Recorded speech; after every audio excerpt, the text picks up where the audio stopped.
when I read the title of the topic that we are going to talk about, European citizenship, so I said passports, and then EU values, transparency, integrity, solidarity, and democracy, I thought I'm obliged to talk about the gold scheme that was something that was in the public time.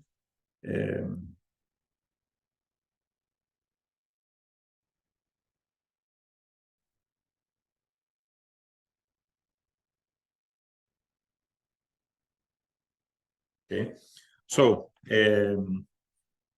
on October 2020, the European Commission announced the launching of infringement procedures against Cyprus and Malta regarding the so-called golden passport scheme. The Commission, when doing the granting of citizenship, change of a payment, genuine link with the member state concerned, compatible with the principles of the European Union, that's what they said, and it undermines the integrity of the status of EU citizens.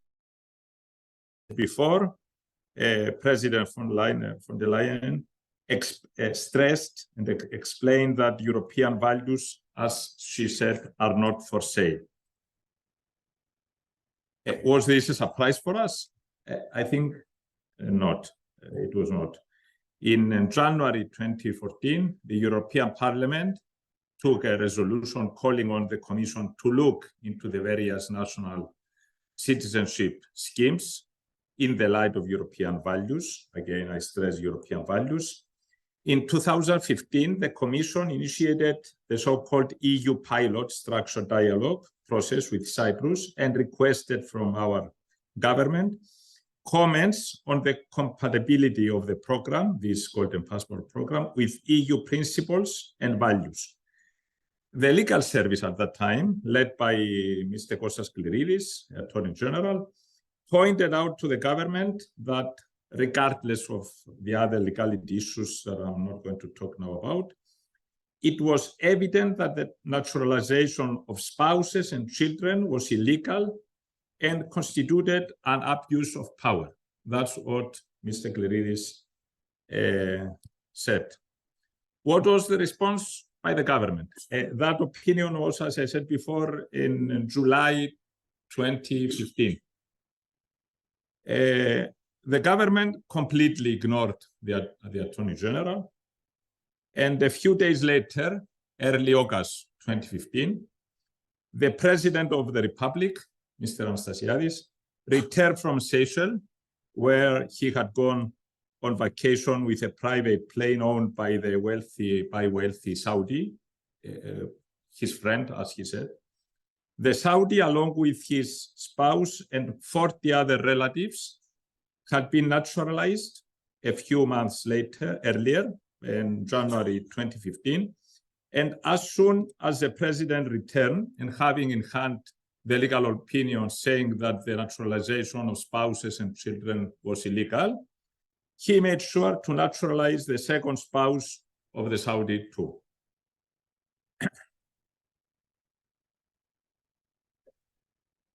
I can also make a remark about the other case of the Belarus company established in Cyprus with the 64 so-called directors of that company, while half of them had never been in Cyprus, but they were given the Cyprus passport as being directors.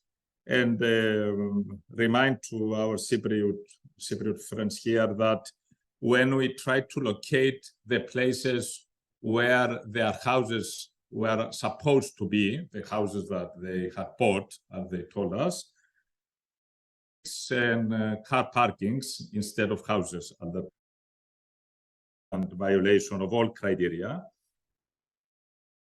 I mean that none should have been given the Cyprus. And at the same time, I'll not forget some, I want to elaborate. High-rank official, let's say, from the ministry, responsible for the naturalization, had a private with this Belarus company, installed structure, €1 million value on its multi-story main office buildings in Nikosia. So this is the way in which Republic of Cyprus respected European values past. On the program, the European Commission had explained it posed serious risks to security, evasion, and corruption. But on August 2020, the airing of Al Jazeera papers, the government of Cyprus, instead of taking corrective measures, it fought against the Audit Office and the Auditor General of the Republic, personally, which dared to issue reports. There were two reports at that time on the issue. I remind you that after the publication of our report on the naturalization of the 18 casino directors and the 64 company directors from Belarus that I said before, there were official statements that the president was considering the possibility of initiating a dismissal process against me. Furthermore, there were even information leaked on a TV channel that, sorry for the Greek slide, that the Attorney General was even examining the possibility of prosecuting me criminally. So despite the extremely adverse conditions, the Audit Office emerged, I think, essentially unscathed and perhaps even stronger from the intense battle it faced, of its role in the Constitution as well as in the European acquis, served as a shield against the attacks. This is an abstract from the recent Greco report issued 2 days ago. I think maybe you have noticed a very positive remark concerning the role of our office, of the Audit Office. And somewhere here, the concept of rule of law comes into play, a reference to rule of law before. Rule of law and EU values of transparency, integrity, solidarity, and democracy are enshrined in Article 2 of the Treaty of the European Union. There is a clear reference to rule of law and some other of these values. Fundamental components of safeguarding the rule of law is control over those who exercise public authority, and the existence of established control and audit bodies is a basic element of a democratic system and an expression of the need for transparency and accountability. In each country, the role of the external auditor of the executive is undertaken by the so-called, this is an international phrase, Supreme Audit Institution. We call it SAI. In Cyprus, the Audit Office is the national SAI. Two United Nations General Assembly resolutions in 2018 and 2014 acknowledge the role of SAIs in fostering governmental accountability and in promoting transparency of public administration. Also, the acquis communautaire explicitly states that the INTO-SAI standards are mandatory for application in member states.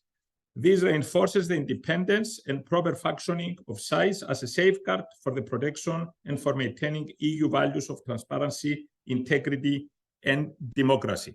And to link this with populism that we were talking before, I think, and maybe as an answer of the very good question that was raised before, I think a way to combat populism is to enhance transparency, integrity, and for those who hold public position back their respect from people. I think this is the answer and the way to combat popularism. And maybe it's something that we can discuss later.